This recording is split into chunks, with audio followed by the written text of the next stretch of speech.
আসসালামু আলাইকুম, শুভ সকাল। সবাইকে স্বাগত জানাচ্ছি আমার দেশ আজকের লিড নিউজে। সঙ্গে আছি তাহমিনা তাসির। আমাদের আজকের লিড নিউজের শিরোনাম, উদ্বেগজনকভাবে কমে যাচ্ছে পণ্য রপ্তানি। নিউজটি লিখেছেন সোহেল রহমান।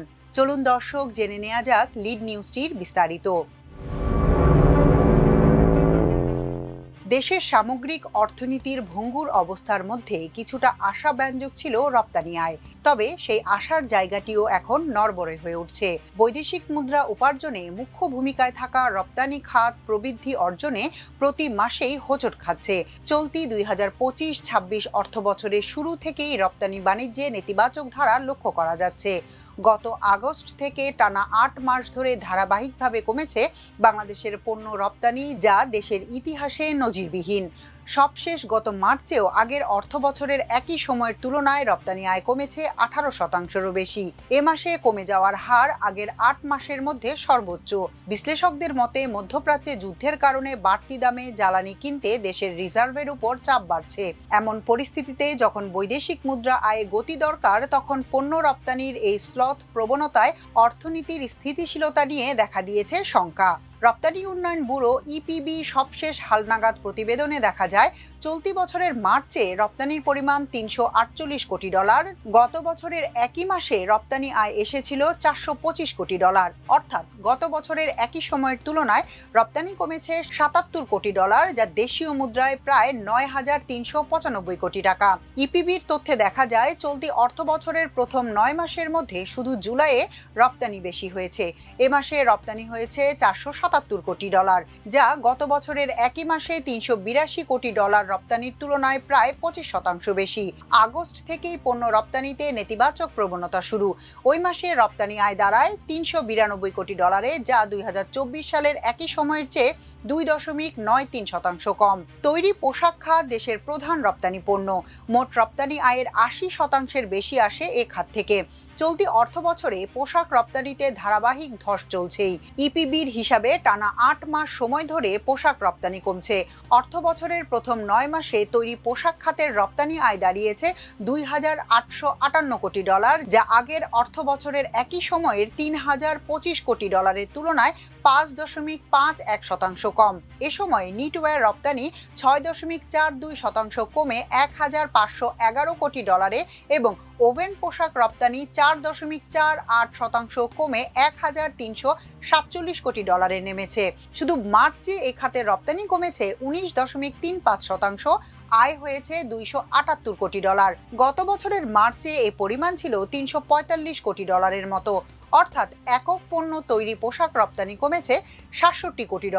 বহু বছর ধরে তৈরি পোশাক রপ্তানির শীর্ষ আসনটি চীনের দখলে থাকলেও পরের স্থানটি ছিল বাংলাদেশের। তবে বর্তমানে বাংলাদেশকে টপকে দ্বিতীয় স্থান দখল করে নিয়েছে ভিয়েতনাম।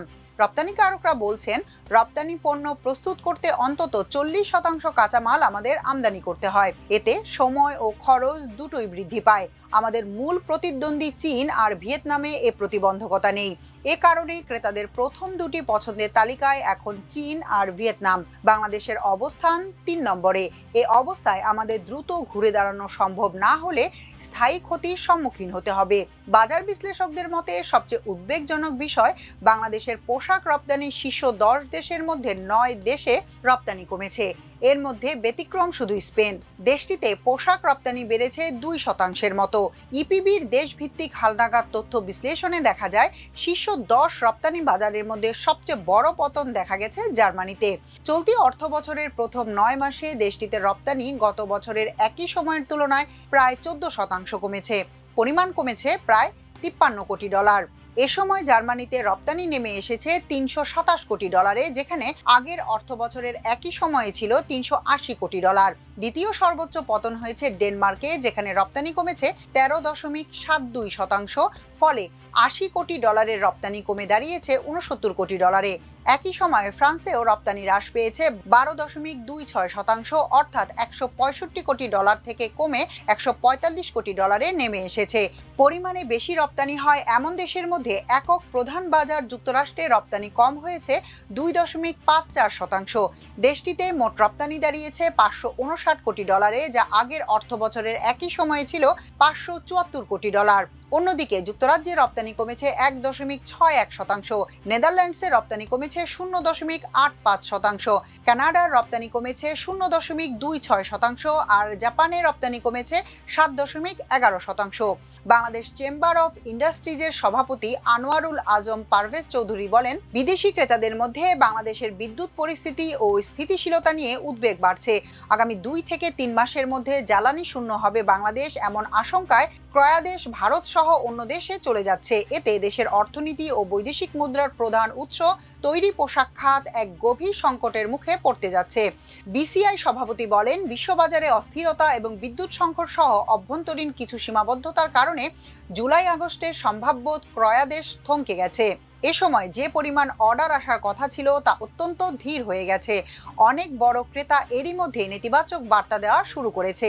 তাদের টপ ম্যানেজমেন্ট বর্তমানে বাংলাদেশের নতুন অর্ডার দেওয়ার ক্ষেত্রে পিছু হটছে। Bangladesh garments manufacturers and exporters অ্যাসোসিয়েশনের সভাপতি মাহমুদ হাসান খান বলেন, বৈশ্বিক পোশাক বাজারে ভিয়েতনামের দ্রুত অগ্রগতির পেছনে মূল চালিকা শক্তি তাদের দেশে চীনের মালিকানাধীন শিল্প স্থাপনা। চীনের ব্যবসায়ীরা সেখানে কারখানা স্থাপন করে রপ্তানি কার্যক্রম পরিচালনা করছে, তাই মোট পণ্য রপ্তানির হিসেবে তারা আমাদের থেকে এগিয়ে গেছে। ভিয়েতনামের কাঠামোগত সুবিধার কারণেও তারা অনেকটা এগিয়ে আছে। বিশেষ করে কাঁচামাল সংগ্রহের দক্ষতা তাদের বড় সুবিধা এনে দিয়েছে।